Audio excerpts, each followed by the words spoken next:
Let's get started. We've got a lot to get through and not a hell of a lot of time. We've covered a lot of iCloud in previous sessions. We've covered iCloud folder sharing. We've covered iCloud document sharing. We've looked at a number of the services like family sharing. We've looked at so much that I can't remember. But I think one of the very confusing things about iCloud is not a thing. iCloud is a set of services. So to some people, and depending what you use, you may see iCloud as something completely different to somebody who uses a different part of the service. And to somebody who uses every part of the service. And in a nutshell, if you look at iCloud Drive, that's analogous to something like Dropbox or OneDrive. But iCloud does much, much more than the ability to synchronize documents across your computer. It enables things like Find My iPhone, Find My iPad. It enables things like third-party applications being able to share their settings across multiple devices, like 1Password, for example. It enables you to, as Angelo demonstrated last week, tabs that are open on Safari on your iPad, you can access from your Mac in real time. So I'm going to break it down a little bit further and really go into the fundamentals of this, hoping to give you a little better understanding of how iCloud works so you can get it to work for you. And I thought the best place to start was not on the Mac and not on the iPad, but actually on the web, because really that's where your iCloud really lives. So let me share my screen and we'll get straight into it. Okay, so over here, you'll see iCloud.com. If to save time and entering passwords, I went straight in before we started the session. And if you go to www.icloud.com and log in with your Apple ID, you will see your iCloud. Just a quick show of hands. How many of you have ever logged onto the web to access your iCloud? Don't see too many. So this is really cool. So you may not have known that you could do this. So you can see over here, here are some of the services I've got available. I can access my mail. I can access all the contacts, my calendars, my photos, iCloud Drive, notes, reminders, pages, numbers, Keynote, Find Friends, and iPhone. Those of you who are running more modern versions of the operating system know that Find iPhone and Find Friends have been merged into one service called Find My. So I'm going to start with mail, because this is one of the things that iCloud gives you that not a lot of people use. And you have a free email account that you can use for whatever you want to. So let's log into mail. I just click mail and it opens up my iCloud mail. And here I have my mailbox. And you can see I use my iCloud for not my main mails, but if I want to get alerts from third-party services, Twitter alerts, and so on, that don't clog up my main mail feed, I use my iCloud mail for this. Now, one of the nice things about the mail here is that if I click over here and go to my preferences, I can set up aliases for my accounts. So for example, let's say this iCloud account, this goes back way back to the very first versions of Apple's web services, which if I remember right, was called iTools. And I set one up back in the Project 3 days, but I don't want people send an email to project3@me.com because it doesn't exist anymore. So I made an alias, which is Alan_Goldberg. And if somebody sends an email to Alan_Goldberg@me.com, then it gets sent to my iCloud account. And if you're a small business and you want to look like a larger business and you've got an Apple ID, you could make one that might say, Amanda Katz Architects Accounts at me.com. Amanda Katz Accounts, Amanda Katz Architects Designers. So you can make yourself look like a very big company, and you can have 3 aliases. They all get sent to the same email address, which you can access in your mailbox. But the nicest part about this, and if I just go back over here, is if you are on holiday somewhere, or you leave your backpack on a bus and you've got your iPad, your phone, you've got all your computing devices on in a bag, and you forget it, you've got access to your mail, you've got access to find friends, you've got access to Find My iPhone straight from the web. You can find your stuff pretty easily. So if I click Find Phone, for example, if I've lost my phone, let's just see if it'll let me sign in over here. And this is another example. One of the things that I've just put in there is I'm using my my passwords, which are stored on the web. Here we go. So here's me. You zoom in a little bit. What have we got over here? If I click on this, there's my AirPods. There's my MacBook Pro. And my iPad should come up in a second. And I can do things like I can play a sound. If I click play sound, if I've lost it underneath the rubble that is my house at the moment, there we go. You can probably hear that coming through my microphone. I'll click stop. So I can find my devices using the cloud-based service. I don't have to have my Mac. I don't have to have my iPhone. I don't have to have any of these tools. Another one of my clients accidentally switched off their photo sharing services, and they went to their phone, and none of their photos were there. They were absolutely desperate. So we went to Photos on the web and logged in, and internet willing, here are 24,736 photos and 518 videos, which are available on the web, which have all been backed up. And if I select this image, I can download it. And basically they spent 2 days downloading all their images back down to their Mac, and they thought they'd lost everything. So all of your photos are here, all your moments are here, everything that we covered in the photo session. I've got access to my entire iCloud photo library here on the web. Make sure we're staying on track. Okay, another service we've got access to is, let's go back forward, is my notes. Now, this is one area that sometimes causes confusion for people on the internet. Now, the Notes app synchronizes all my notes with all the devices that I've switched iCloud services on. But a number of people have more than one type of cloud service account. Some people have a service, they have a Gmail account. Some people might have a Microsoft account and so on. And one of the things that most of these services provide is the ability to synchronize your notes. Now, these are just my iCloud notes. But if I go to my system preferences and open up my internet accounts, you'll see over here, let me just hide everything else just for simplicity's sake.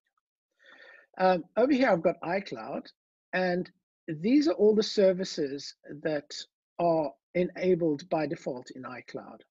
And you can see that my notes are synchronizing. But if I go to my Gmail account, you can see that there's also a notes account here. And sometimes people try do things in notes and it just doesn't work. And the reason for that is that you can draw, for example, inside notes on your iPad, but if you choose the wrong account, you won't be able to do that because Google Notes doesn't support drawings. So we'll get to this in a second. When we come back to the Mac, I'll show you how to turn this on and how to turn this off. But I have all my iCloud notes over here. I've got Accessibility Workshop, and I'm still in my web browser. So I'll click plus, I'll make this a title, and I'll say, hello, all you.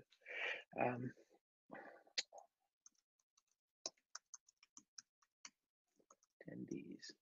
Okay. So I've just made a little note in my web browser, all good to go. We'll come back to that a little later. So I want to access my contacts, my calendars. If I click calendar, you can see, oh, it's Mark Parsons' birthday on the 3rd. How nice. So nothing much in here. My personal, I actually don't have much in my iCloud calendar. I try not to have too many calendars. But here's my iCloud calendar, and I can share things with various people using the share feature that Angelo showed us a little bit earlier, a couple of weeks ago. So, Photos, iCloud Drive. If I go to my iCloud Drive, Internet could do with some speeding up. Here's all the files in my Icloud Drive, some PDF documents, some setup documents, all the applications that use iCloud for syncing.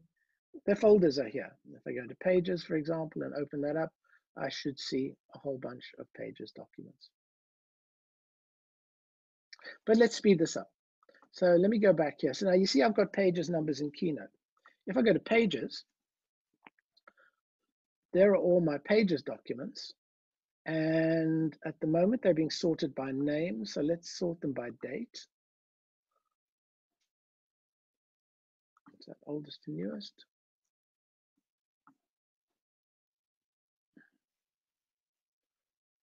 Folders.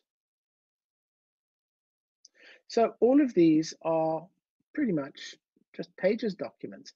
And let's open this one. If I double click on this one, like Google Sheets, Google Docs, Google Slides, I have a fully functioning web browser, a word processor inside my web browser.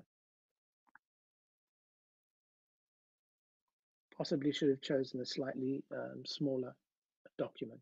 There we go. So this is a Pages document. It's a beautifully laid out Pages document. If I select some text, you can see on the right-hand side, I've got my formatting toolbar. Those of you who attended the styles, you'll recognize the style sheets. I can collaborate with people. I've got a bunch of tools. I can download, print, browse all versions, etc., etc., etc. I can make charts.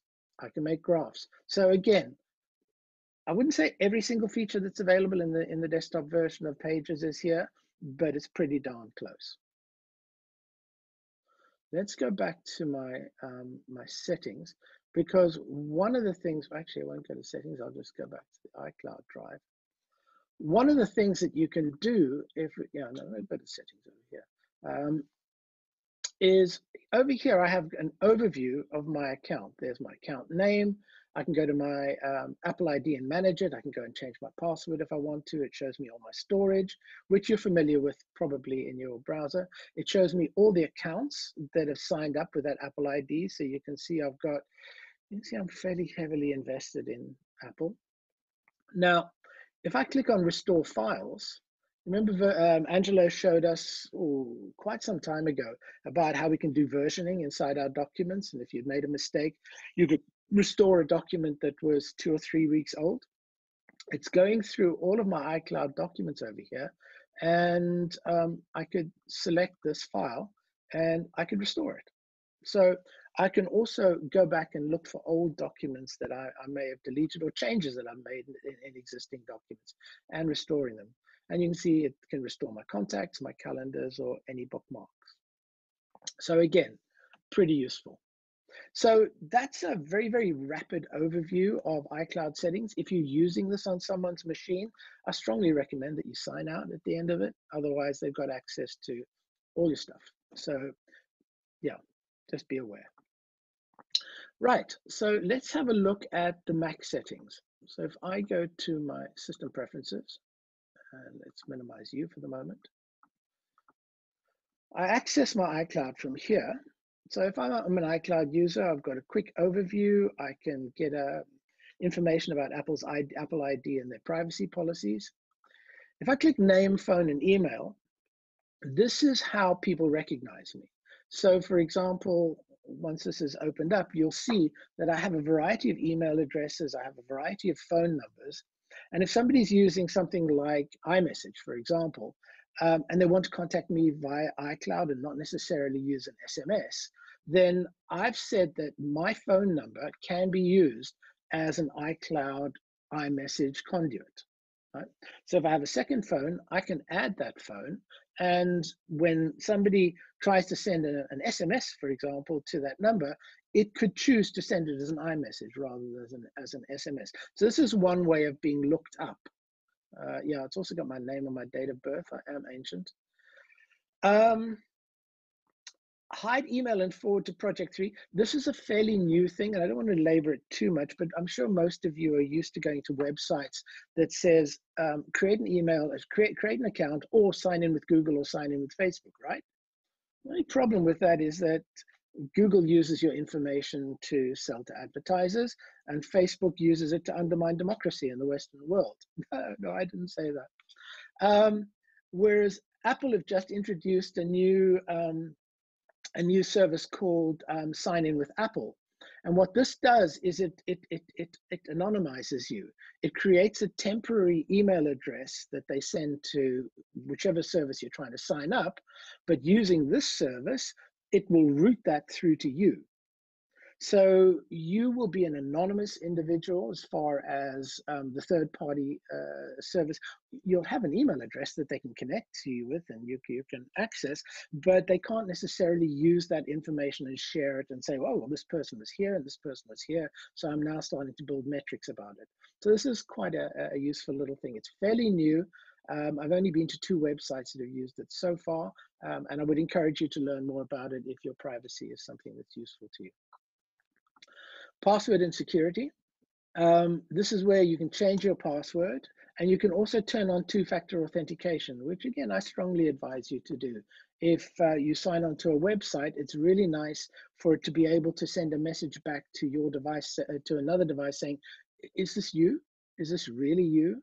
And it will always be a different device. So if somebody gets your passwords and tries to sign in, that authentication will come to your phone. And if somebody's trying to sign in on your phone and you're not, you'll know right away. And you can add phone numbers to this. So I've got my phone number in there, but if my battery's flat for some reason and I want to have a second phone number, I can add my wife's phone, my wife's phone to that one. And then when I choose to have it verified, a pop-up will come and say, which number do you want this to be sent to? Do you want it to be sent to this number or this number? And it expands your options and lowers your risk. You set up your payment options over here. This is literally your credit card. You can add your email address and new credit cards over here. There we go. You can get the details, but that's pretty straightforward stuff. So the meat of it on the Macintosh side. Icloud Drive, I've got iCloud turned on, and if I click options, these are all the applications on my Mac. If you go to your Mac, it'll look different because you've got different applications installed. But these are the applications that are taking advantage of iCloud syncing. So I don't use desktop documents and folders. I've got too much big stuff in there and I'm not that disciplined that I can actually move them out and so on. So I'm just happy to leave that switched off for the moment. It's super cool if you do have it turned on, and you can, because all the documents that are on your desktop and in your documents folder will be available in every device. You don't even have to worry about syncing. Of course, that uses disk space. I use 1Password for all of my websites. I do not have the same password for every website. I don't even know what my password is on multiple websites. It generates a random password and stores them all under a single one. So much like Apple's Keychain, but perhaps a little bit more sophisticated. It's, you know, the difference between Microsoft Word perhaps and just text editor. So this isn't sharing documents, this is just sharing small snippets of information. And that's kind of important as well, because a password is what? 4 characters, that'll take a millisecond to sync. Whereas if you're syncing a Pages document that might be 50 pages with pictures and tables inside, that may take longer to sync. So the expectations that you have need to be sort of moderated by the size of the files that you're using. So these are all the services that are taking advantage of it, and I can choose to switch it off should I want to. So for example, maps, if I store favorite locations, they're stored on all my devices, and I don't have to relook up those locations. I just go to my favorites. Agenda is a note-taking app that I use. It's a big database. It's just one database of notes, much like the Notes app, and I can start something on my Mac, carry on working on my phone, carry on working on my iPad, all the same. Weather, if I've stored favorite locations like the Western Cape, I want to know what the weather's like in Singapore, I add them here, all of those favorites are stored. Mail, this is one that confuses a little people because, as I was saying earlier to Louis, sorry, to Mike, that the synchronization is taken care of by something called Imap. If you turn this on, this gives you an Apple email account. Really, it's as simple as that, which happens to be an Imap account. This synchronizes all your books. Yeah, that's pretty much it. So if we go down, let's have a look at, say, Keychain. Now, Keychain is, again, like 1Password, will synchronize your passwords across all your devices, right?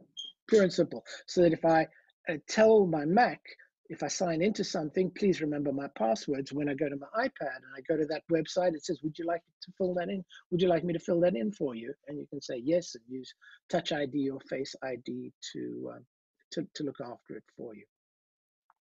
If I click on Find My Mac, you can see that Find My Mac is turned on so that I can locate and erase my Mac or iPads, whatever. If it's stolen, I can erase it or lock them. And offline finding, this allows your device to be found even when it's not connected to Wi-Fi. And this uses something that's reasonably new in the Apple environment. It uses Bluetooth. So if you've got this turned on and your stolen phone goes within proximity of somebody else who has this technology, they'll talk to each other and it'll report its location even though Wi-Fi is turned off. So that's how that particular thing works. Okay, password security. I'm just keeping. Okay, so let's see how that syncing looks. And I want to go back a little bit to one of the things that I talked about the confusion. So if I go to Notes,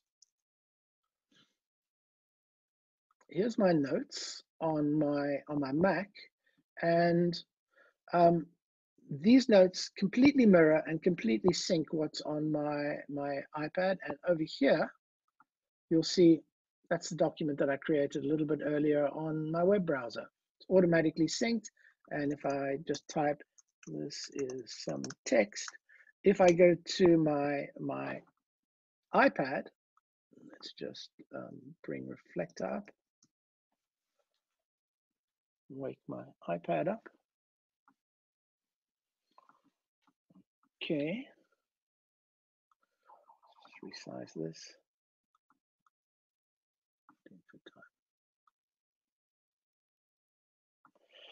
Right, so we go to here, go to iCloud.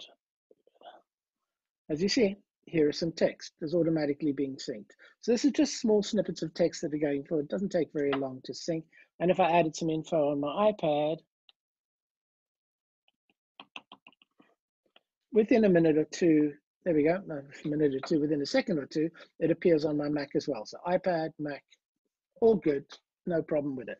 Now, as I said earlier, one of the things that occurs which causes some sort of confusion is that the notes that you create, you see in Notes, you can make folders. So I've got a folder for quotes, a folder for recipes, and so on. But if you look down here, you'll see Alan's Gmail notes. And if you create a new note, it puts it into the folder that you've already selected. So what I tend to do, and one of the options you've got for notes, if I click Preferences,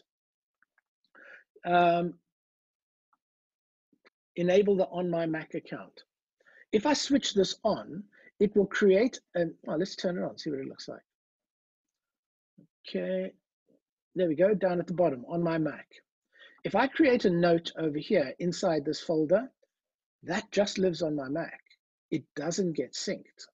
And there've been a number of times where I've just, I need to put a note in quickly, thoughtlessly, just started typing and then gone to my Mac or gone to my iPad or gone to my iPhone, and it's not been there. So as a rule, I tend to trust the technology. I disable the On My Mac account. Right? I want all my stuff, especially when it's small snippets of information here, to be stored on the cloud so that I can access it wherever I want to, even if I don't have any of my devices. In addition, I mentioned earlier that if I was to create a note in Gmail, and if you have a look on my iPad, let's just move you out the way. If I go to my folders, you'll see down at the bottom there, I have Notes as well, which is my Gmail notes. And again, look, if it's something which stores lots of data and you're running out of space in your iCloud, that's okay. But personally, I prefer to keep all my notes in iCloud, not on my Mac. So if I go to my system preferences again and go to Internet accounts, you'll see that if I have iCloud, I showed you that all of these were services that I have turned on. If I go to Gmail, I just turned this on for this demo. So if I turn that off, you'll see that my Google accounts are there. Now I cannot accidentally create a note that is being stored somewhere else. Right? They'll always be stored on iCloud. They'll always be stored on all of my devices. And really, the reason I showed you this is it's replicated all the way through. Contacts. If we go back to my system preferences again, you'll see that contacts is an option when you have Gmail. You can synchronize contacts there. iCloud, contacts, DigiCape, contacts. And this often leads to duplication because you go, okay, well, I'll store this over here. And then all of a sudden I've got 3 versions of Angelo Martin and I only really want one. I want to make sure that it's in the right place. So I would encourage you to go to your internet accounts and have a look, firstly, on the left-hand side of your notes, of your calendars, of your contacts, and your reminders to see where you're storing things, maybe move them to the appropriate location, and then come back here and say, well, you know, I really do want to have calendars on my Exchange server. I do want to use calendars on iCloud, and I also want calendars on Gmail because I use them for different things, but I really don't want my contacts on all of them. I don't want my notes on all of them. I want to specify where I send them. So really that is your setup for your Mac. And finally, I'm just going to minimize this. Let's go to here a little bit bigger. Let's go to my settings over here, and you'll see that if I go to my personal account over here again, you'll see I have exactly the same sort of settings. There's a couple of things which are quite nice because that you have to hunt a little bit for on your Mac. But if I've got subscriptions that I've signed up to, like on services like my Apple TV, my Apple Music subscription, or any other services that I sign up to, I can go in over here and undo those subscriptions, quick access to them. If I look at iCloud, once again, I've got my storage, I've got my photos, I've got my mail, I can turn them on and off. My Icloud Drive, I can turn it on and off. And I can have a look at each individual services. And I've chosen iPhoto in particular because we have iCloud Photos, which you can see at the top here, but there's also PhotoStream, which predates iCloud Photos. And some people get confused between the difference between PhotoStream and iCloud Photos. And what PhotoStream does, particularly if you started using iCloud some time ago, is that it puts the last 30 days or the last 1,000 photographs that you took on your phone or your iPad, and it uploads them to the cloud, but it doesn't synchronize them back to your other devices. If you want those photos on your other devices, you've got to drag them into, it makes an album inside your Mac that says PhotoStream, and then you just copy them across. So it doesn't necessarily fill up your Mac with all the photographs that you've taken on your phone and all the nice little photos and links and funny little GIFs that get sent to you on WhatsApp that automatically go into you, by default, go into your photo library. So I hope I've given it justice. I hope that I've opened up your eyes to what's available on iCloud as a fundamental service. We've dealt with individual elements all the way through for the last 6-7 weeks, but I thought it was good to kind of take stock and just go back and try and explain a little bit of how things link together and how you can use it to your advantage. So I'm going to stop screen sharing and throw the floor open to any questions, if anyone has any questions. I have a question. Is that Denise? That's Denise. Hi, Denise. Hi. How far back does the restore go to? It's 30 days, guys. Is it 30 days? If you delete something, then it gives you 30-day grace. That's why it's important to have a time machine backup on top of that as well. Okay, cool. Thank you so much. Okay. Alan, can I ask a question about that contacts thing? Because I have a nightmare exactly as you are talking about with contacts kind of being saved all over the place. I do need to keep my Gmail contacts and my my Mac contacts synchronized, because I'm sometimes putting them on different platforms. Is there a way around this? Because my contacts at the moment are a nightmare. The only way that you can get a handle on it is make some sort of policy decisions about which contacts you store on which platform. You know, I remember that you wanted to have 2 photo libraries separately, one for personal and one for business. Mm-hmm. So if you can come up with some kind of rule that says, well, where does that live? Otherwise, you know, you may end up putting the wrong contact in the wrong place. Which one is more secure, inverted commas? I mean, should I be ditching the one? I think Apple, I would always say Apple is, well, they're all fairly secure, but Apple respects your privacy a little bit more. Michael, you had a question. Yes, thanks, Alan. Just quickly, I use Notes a lot on my phone. It's a great application for a particular use that I have. But now I've found it a lot easier to take that information that I need to get to my phone when I'm searching on the net. So I'll literally cut and paste it onto my notes on my laptop. And then I connect my phone to my laptop, and at some stage or other, it does a transfer. Is that the correct way to do it? Because it seems to be quite a long-winded way of doing it. In other words, I suppose what I'm saying is, do my notes automatically sync when I plug my phone into my laptop? Well, no, they should. Well, they can, but I mean, that is very 20th century. You know, they cut the cords, they cut the cable with the Mac in iOS 5, which was about 9 years ago. It should sync over the air with your iCloud account. So okay. What I would recommend is that you look on your phone and look at your account settings and make sure that you only have an iCloud account. Right, that is not local to your device, and it's not also, and that way you can make sure that you're putting the notes in the right location. And you saw it, I typed a word hello, and it was literally a tenth of a second, and it appeared on my Mac. And they're not connected physically. They're here's my iPad. It's right.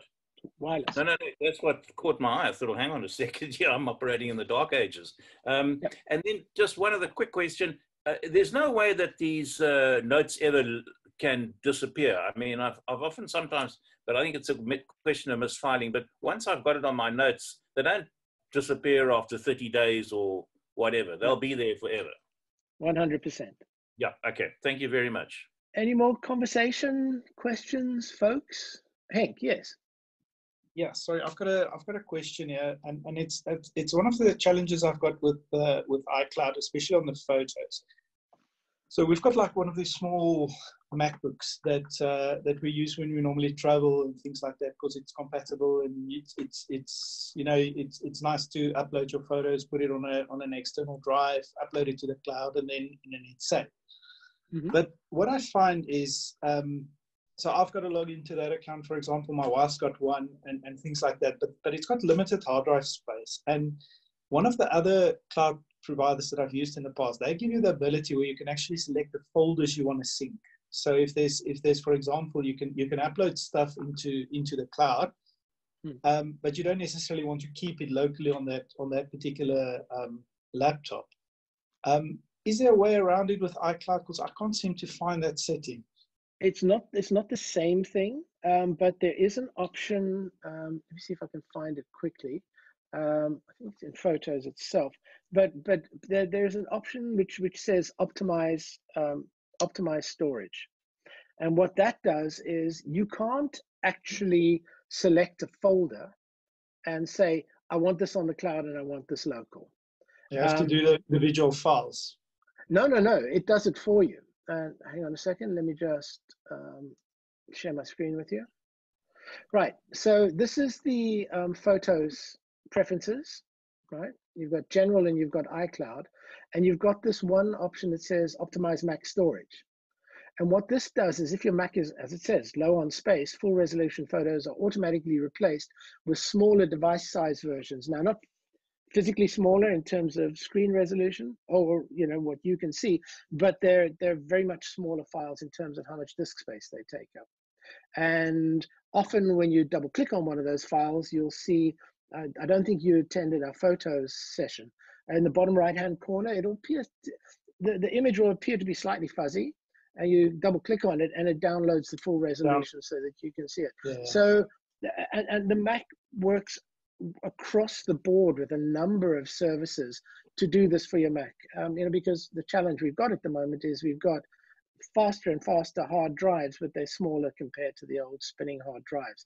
So Apple have introduced this service over here to make sure that it has an algorithm and it goes, this person hasn't got that much disk space, let me offload this stuff to the cloud. But you can't say that folder and that folder and that folder. It's just, it will work it for you. Okay, thank you very much. Sure. Sorry, Hank, just on top of that, just wanted to say, it's normally the older versions, right? So like your very much older photos, it does optimize the storage on those things first. So because Apple takes it that, look, you're not going to see a photo every single time that you took 5-6 years ago or 8 months ago. So they will start with that. But like Alan said, you can at any time go up and just click on it and it will download it. So it from the web browser. It does it for you. It's beautiful. It does it for you, Thank you very much. Lovely. Well, thanks for joining us again, folks. I hope you found it useful. I hope it changes the way you use your machine, take you out of the shallow end of your Mac and into the deep end and become Apple ninjas. Step by step. Yeah, absolutely. The cliche, the longest journey starts with a single step. Thank you. Wednesday, 1 o'clock, we'll be back here. And we look forward to seeing you guys again. Thanks once again. Great. Thank you. Thank you. Take care all. Thank you very much, Angelo. Thank you very much. Pleasure. Bye. And thank you very much, Alan.